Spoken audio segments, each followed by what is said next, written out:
Hi, I'm E.D. Lewis, and welcome back to my channel, and welcome back for another nocturnal review. And the lighting I have set off to the side is kind of catching in my glasses, so we're going to go ahead and remove those. So welcome back, and it's time for another Dracula review, and this time I'm doing two Dracula reviews. Both these books came out in 2010, two completely different authors, but they tell somewhat of similar stories. So the first one is Dracula, My Love, The Secret Journals of Mina Harker by, I think it's Siri James. I listened to both these on audio last month in June, so I don't remember if that's how her name is pronounced. I'm so sorry if I butchered that. So this is very much a retelling of Dracula from Mina's point of view. We get literally the secret journals. It's, what she kept on the side. So it has some differing information. It follows the book fairly closely. Fairly closely, sorry about that. It starts a few months after Dracula has already started the novel. Jonathan Harker has been in Transylvania for a little while, but Mina hasn't heard from him. She's now staying with her friend Lucy and Lucy's mother, who are taking a holiday in Whitby, and the ship, the Demeter, crashes.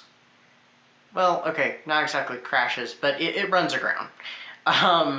It's, the typical mystery that, the captain is strapped to the wheel, there's the mysterious boxes, so on and so forth.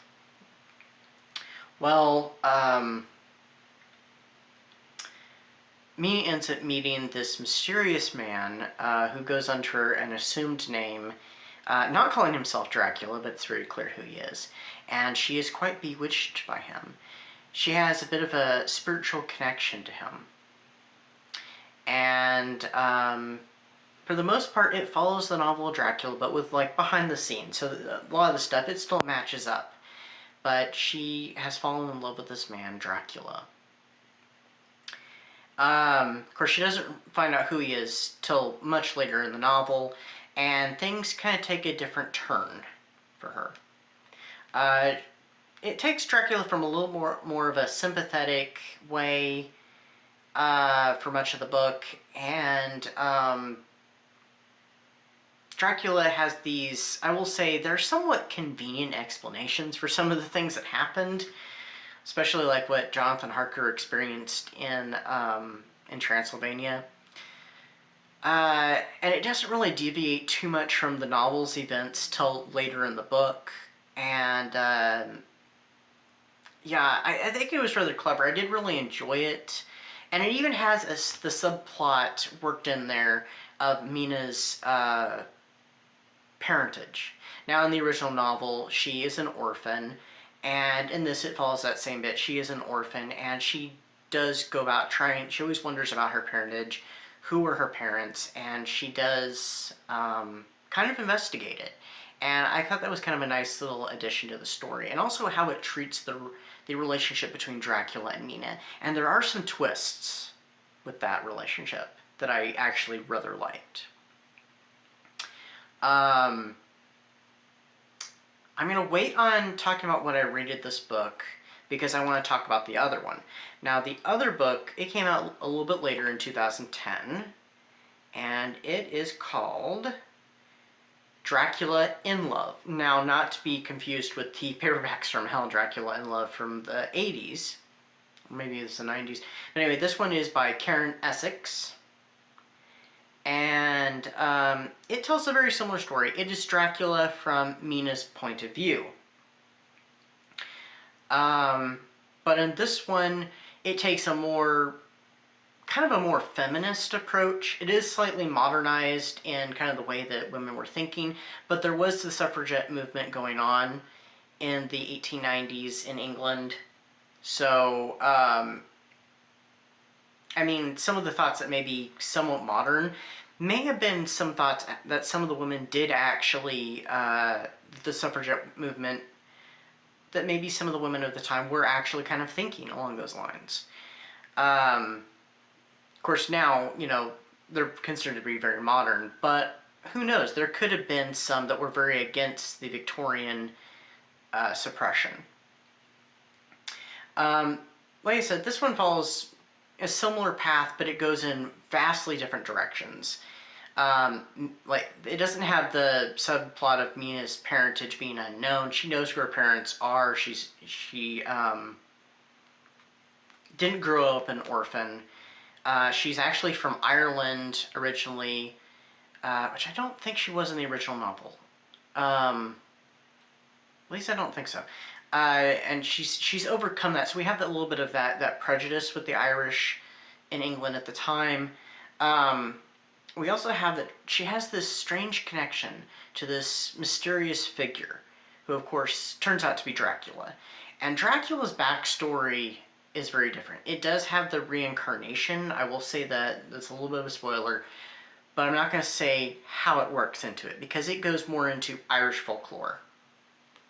Kind of the stories that Bram Stoker would have grown up with, which I thought was really interesting. It was an interesting take.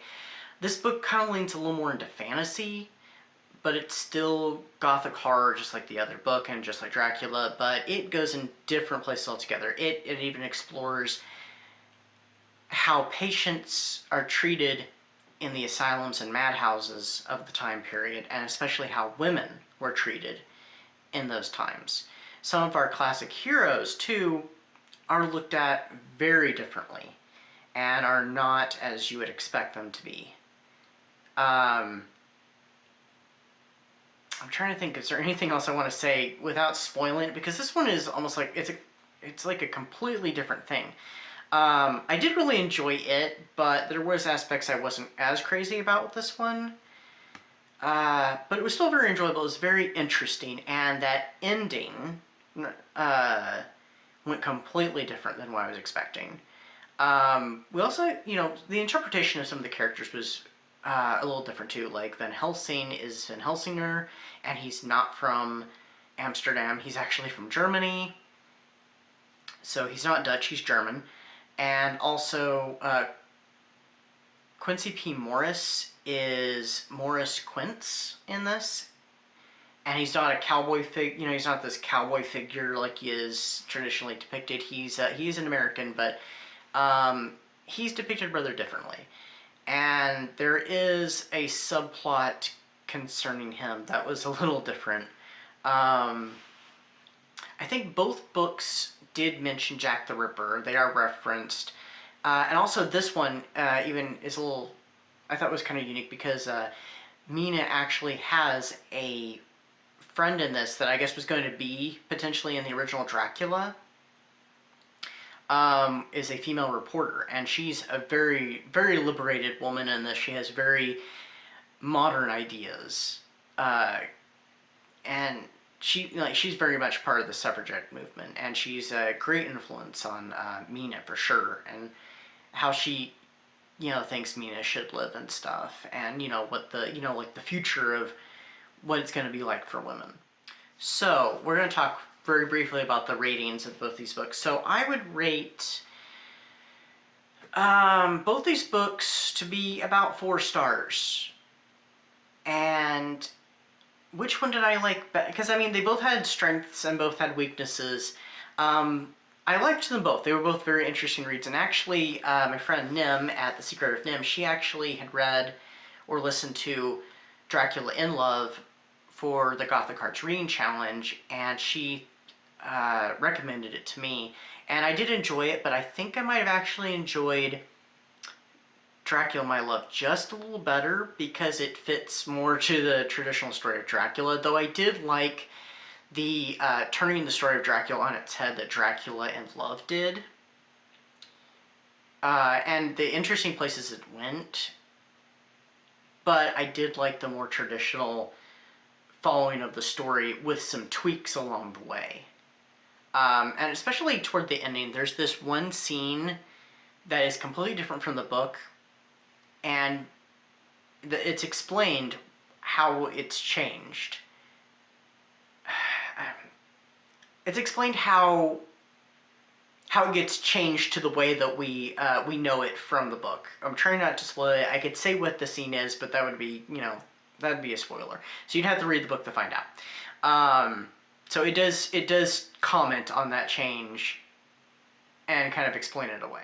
There was a book that I read last year, another Dracula book that I have yet to review because I'm waiting, because I want to do the same thing with this video and film a double review.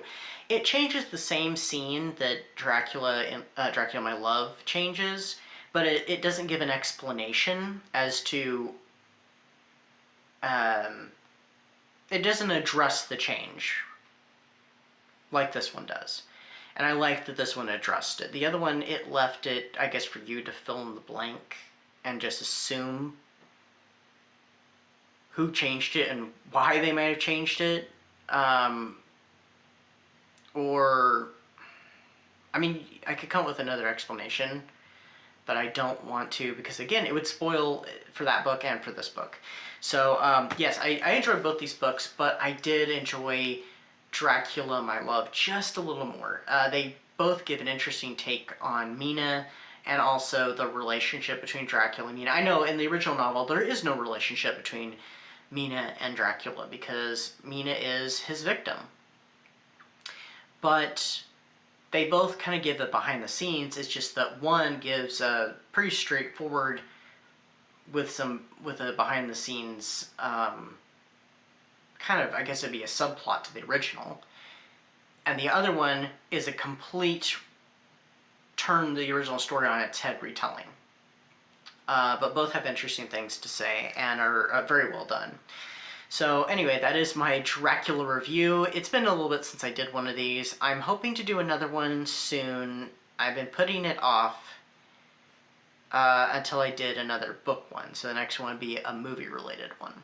But anyway, that's what I got for you. Until next time, stay safe, stay spooky, and happy summer spooks. Happy early spooky season. And until next time, bye-bye.